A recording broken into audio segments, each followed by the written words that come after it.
Happy Monday, everybody. Hope you had a nice weekend. So, we are down to 3 lessons. That's right, 3 lessons. So, we are working on logarithmic equations day 2. Okay, so property of equality. This was from Friday. Remember that the property of equality, or the one-to-one property, basically states that as long as you have one logarithm that's equal to the same one logarithm, you may drop those logarithms and just solve for the remaining values. So we end up with 7.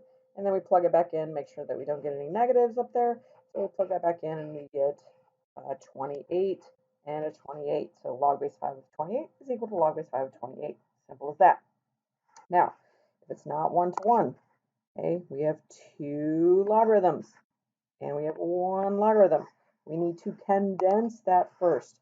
So what do we do with this guy right here? Subtraction. How does subtraction condense? Yes, subtraction condenses to division. So we end up with natural log of x plus 2 over 5 equals the natural log of 7. Now we do have a 1-to-1, so we can just solve that. X plus 2 over 5 equals 7. Okay, so the quickest way to solve that guy would be to multiply both sides by 5. Get rid of that. Get x plus 2 equals 35. Back up here, so x equals 33. Okay, so we plug that back in. We get natural log of 33 plus 2. Natural log of 33 plus 2, that is 35. And then when I actually divide 35 by 5, I do get 7. So that is our answer. No extreme solutions on that one. Okay, if the property of equality is not possible, then first thing we need to do first is condense. But after condensing, then we are going to convert from logarithmic form to exponential form. And then we're going to still solve and check for solutions. Let's practice one more time. Say I have log base 2 of 32 equals 5. This is logarithmic form. What is the exponential form of this? Base, exponent, value. So logarithmic form, exponential form. So that's what we're going to need to do. Okay, so again, we cannot just drop away the logarithm unless it's 1-to-1. But these are not 1-to-1. Okay, so we are going to convert this to logarithmic form. So look, I have something very similar to what I just had. So it's 2 to the 5th equals 4x. And we just found out that 2 to the 5th is 32. It's equal to 4x. So then we can just divide by 4 to solve for x and get 8. So plug that back in. We're good to go. So 4 times 8 is 32. And that's exactly what I just had here. Log base 2 of 32 equals 5. That is true. So x equals 8. All right. One logarithm, no logarithm. So I'm going to convert x to the 2/3 equals 4. And now I solve for x. So what I need to do, multiply to the 3/2. This is from the last chapter. So 4 to the 3/2. So 4 to the 3/2 is also 8. So plug that back in. We're good to go. No negatives. So my value is 8. Okay. 2 examples left, guys. That's it. All right. Here we go with our first condensing. I have 1 logarithm, 2 logarithms, 3 logarithms, no logarithms. But what do I do first? Condense. So I'm condensing. This is addition and addition. How do these yellow logarithms condense? Multiplication. Log base 2 of 2x squared equals 7. All right. Log base 2 of 2x squared, because I take the 2 times x times x. That's where this 2x squared comes from. 2 times x times x. All right. Please, we do not just get to remove the logarithm because I don't have a logarithm over here. I need to condense, or excuse me, I need to now convert this. 2 to the 7th power equals 2x squared. 2 to the 7th equals 2x squared.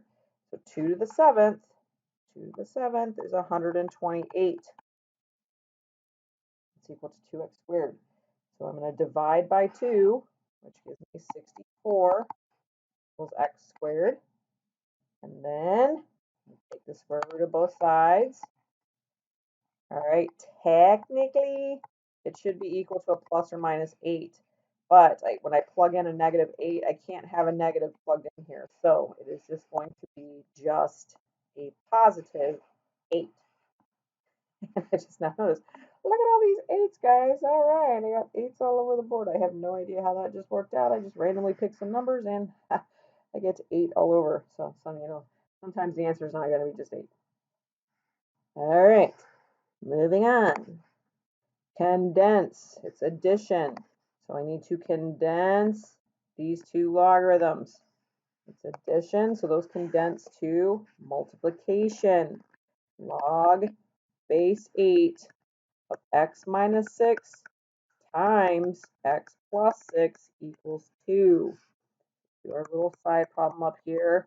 What is that when I multiply those out together? I get x squared minus 6x plus 6x minus 36.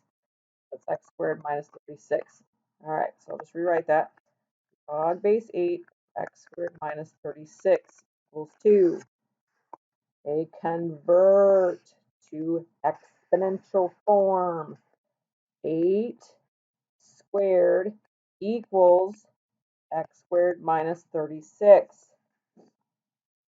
8 squared 64. Add 36, that's 100.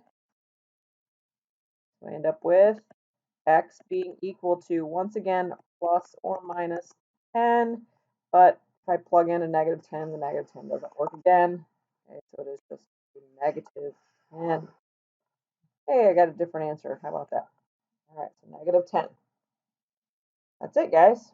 Okay, so this is all types. This is from Friday and today. So again, first things first is condense. Then if it's 1 to 1, you may drop the logarithm. If it's not 1 to 1, you need to convert. All right? So, a little hint here. Convert, because it's not 1 to 1. All right, so do problem 1. Now problem 2.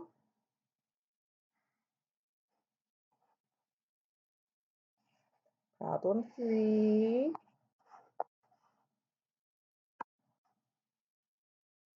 Problem 4. All right. Okay, so I'm going to go through the answers again. This was only an 8-minute lesson, so that's kind of nice.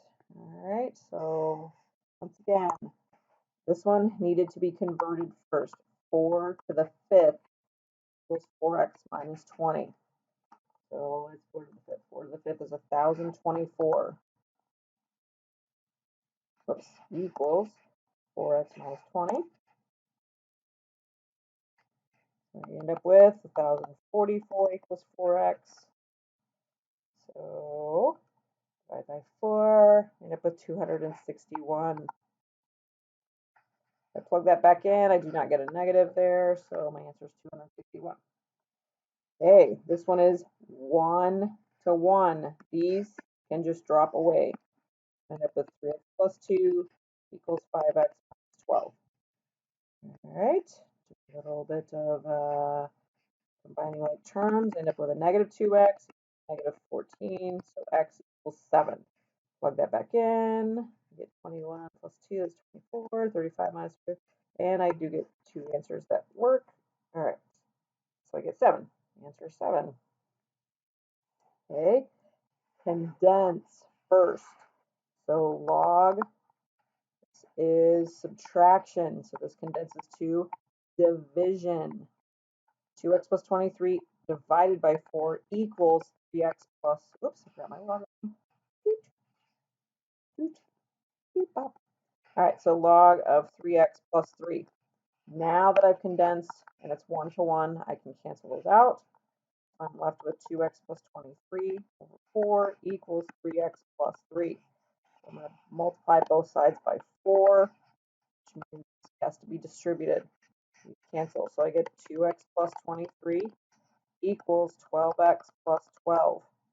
And I can solve from there. End up with a negative 10x equals a negative 11. And so I do get a fraction on that guy. And so I end up with a 10 11. Oops, 10 11ths. Nope, did that backwards. Sorry. Pop, pop, boop, pop. All right, so I end up with 11 tenths. And all right, so if I plug that back in, 11 tenths times 2, that's 5. So that would be, what, 55? So I plug that back in. Actually, I just went through with my calculator. I got 6 point. So when I plug in 11 tenths into this problem, I got 6.3. Plug that in, you get 6.3. So that is the answer, 11 tenths. And last but not least, first things first, condense. So I end up with log base 3 of m minus 4 times m plus 4 equals 2. And a little side problem up there, m minus 4 times m plus 4. You end up with m squared minus 4m plus 4m minus 16. So it's m squared minus 16. So log base 3 of m squared minus 16 equals 2. Okay, it is not 1 to 1. I only have one logarithm, so we are going to convert to exponential. 3 squared equals m squared minus 16. 9 equals m squared minus 16. 5 equals m squared. M equals plus or minus 5. But when I plug in the negative 5, it doesn't work. So my answer is just 5. All right. Very good. Got 2 lessons left after this, guys. That's all we got left.